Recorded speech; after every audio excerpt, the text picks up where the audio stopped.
तो आज हम महाभारत के एक बहुत ही कह सकते हैं निर्णायक मोड़ पर थोड़ी गहराई से बात करेंगे। हाँ। वो क्षण जब कुरुक्षेत्र के मैदान में बस युद्ध शुरू होने ही वाला था। हम्म। और हमारे पास जो जानकारी है वो धर्मक्षेत्र कुरुक्षेत्र नाम के एक दस्तावेज से है, जो खास तौर पर इसी लम्हे पर फोकस करता है। हाँ बिल्कुल। और ये वो पल है जिसे मतलब सदियों से याद किया जाता है। सोचिए जरा, दोनों तरफ सेनाएं खड़ी हैं, पांडव एक तरफ, कौरव दूसरी तरफ। हम्म। माहौल में सिर्फ वो हथियारों की आवाज नहीं है, बल्कि एक बहुत भारी टेंशन भी है। रिश्ते, धर्म, ड्यूटी, सब कुछ जैसे उस मैदान में आके उलझ गया है। और इसी टेंशन के बिल्कुल बीच में है अर्जुन, पांडवों के सबसे महान योद्धा। लेकिन ये सोर्स बताता है कि युद्ध शुरू होने से ठीक पहले उनके मन में कुछ ऐसी उथल-पुथल मची जो पहले कभी नहीं हुई थी। हाँ। तो आज हम इसी उथल-पुथल को, इसके कारणों को और फिर उस बातचीत को समझने की कोशिश करेंगे जिसने सब कुछ बदल दिया। कम से कम इस सोर्स के हिसाब से तो यही लगता है। चलिए देखते हैं इसे और करीब से। हाँ, और ये सोर्स जिस तरह से बताता है बड़ा मतलब मार्मिक है। जैसे ही अर्जुन अपने रथ पर खड़े होकर सामने वाली सेना को देखते हैं, तो उनकी नजरें पड़ती हैं उन चेहरों पर जिनसे उनका बहुत गहरा रिश्ता था। जैसे अरे भीष्म पितामह, जिन्होंने गोद में खिलाया था, गुरु द्रोणाचार्य, जिनसे सारी शस्त्र विद्या सीखी, और फिर अपने ही भाई कौरव, दोस्त, रिश्तेदार, लिस्ट लंबी है। और इसका असर क्या हुआ उन पर एकदम से? सोर्स कहता है कि अर्जुन का शरीर कांपने लगा। उनके हाथ से उनका वो प्रिय गांडीव धनुष वो छूटने लगा। ये तो बड़ी अजीब बात है। मतलब हम उस अर्जुन की बात करें जो अपने शौर्य के लिए जाने जाते थे, उनका इस तरह हिल जाना। बिल्कुल, ये दिखाता है कि अंदर कितना बड़ा भावनात्मक तूफान चल रहा था उनके। और देखिए, ये सिर्फ शरीर का कांपना नहीं था। सोर्स उनके शब्द भी बताता है जो उनके मन की उलझन को साफ कर देते हैं। अच्छा, क्या कहा उन्होंने? वो श्री कृष्ण से कहते हैं, जो उनके सारथी थे, कि हे कृष्ण, अपने ही लोगों को मारकर मुझे क्या मिलेगा, कौन सा सुख? मैं इन गुरुओं पर, इन भाइयों पर तीर कैसे चलाऊं? ये सिर्फ लड़ाई से बचने की बात नहीं लग रही। जिस तरह सोर्स उनके शब्द रख रहा है, ऐसा लगता है जैसे वो युद्ध की नैतिकता पर ही सवाल उठा रहे हैं। हाँ बिल्कुल। वो कहते हैं, जिनके लिए हमें राज चाहिए, सुख चाहिए, वो सब तो यहीं खड़े हैं जान देने के लिए।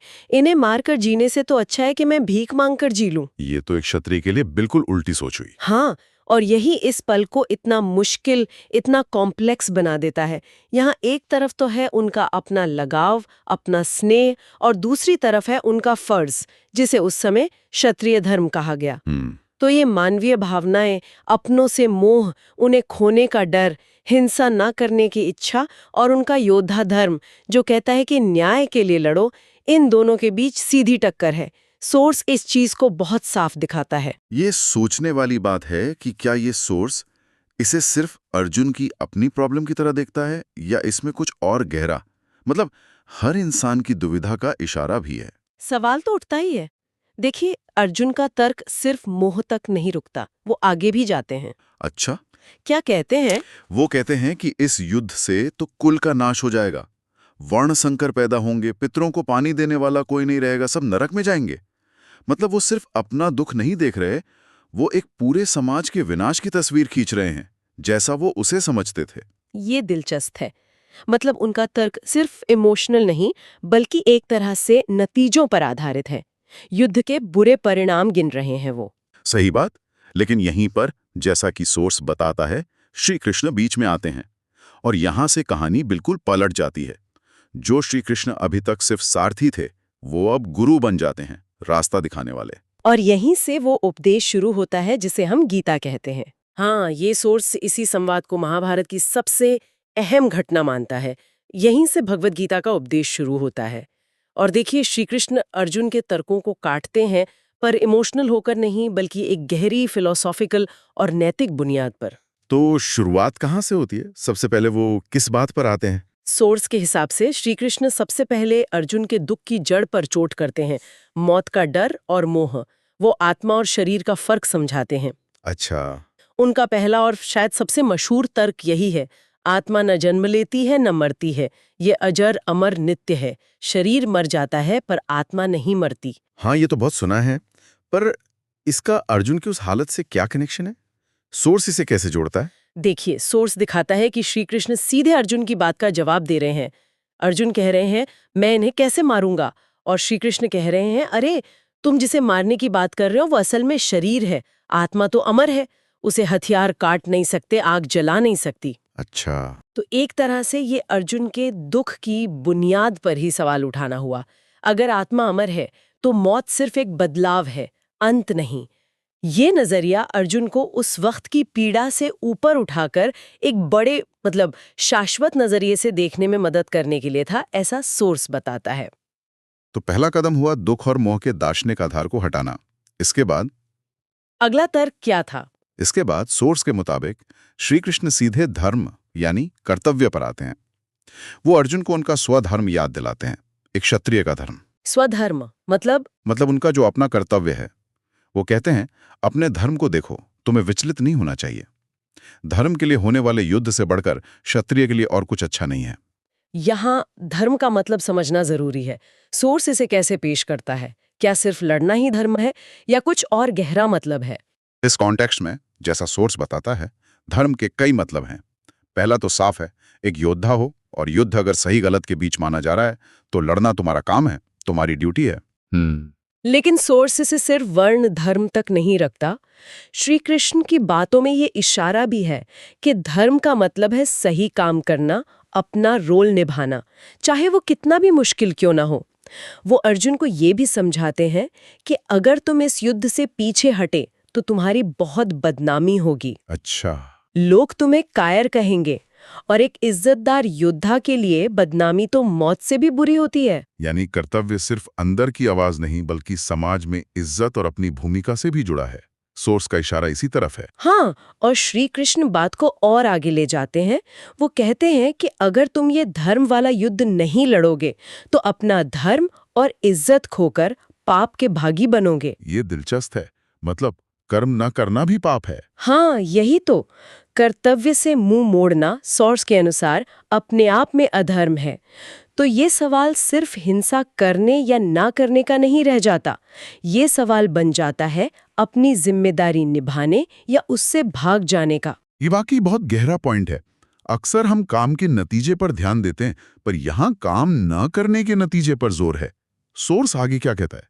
क्या वो सिर्फ ड्यूटी और आत्मा की बात करते हैं? नहीं, सोर्स बताता है कि श्री कृष्ण कर्म करने के सही तरीके, सही नजरिए पर भी काफी डिटेल में बात करते हैं।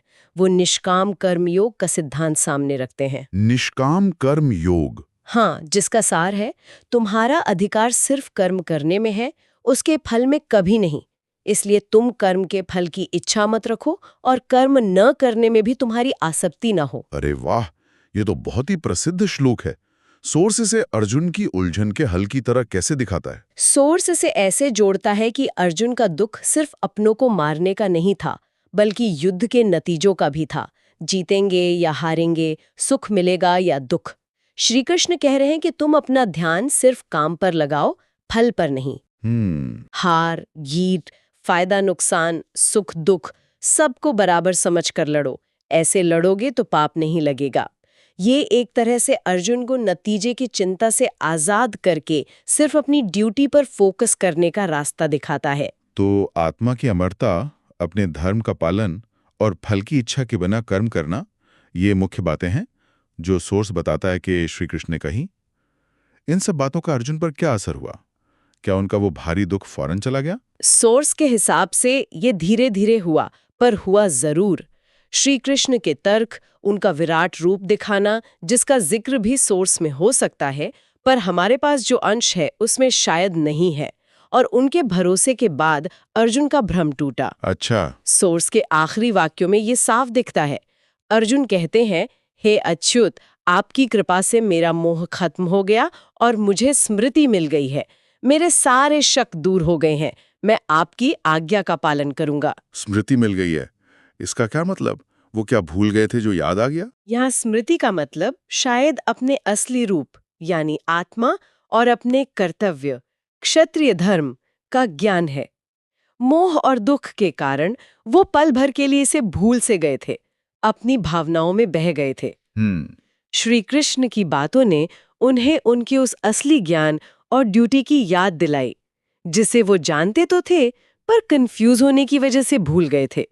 सोर्स इसे एक तरह से खुद को याद करने जैसा दिखाता है। और इसका फाइनल नतीजा क्या निकला? नतीजा वही जिसका जिक्र हमने शुरू में किया था। सोर्स कहता है तब अर्जुन ने हिम्मत करके फिर से अपना गांडीव धनुष उठा लिया। वो लड़ने के लिए तैयार हो गए। वाह!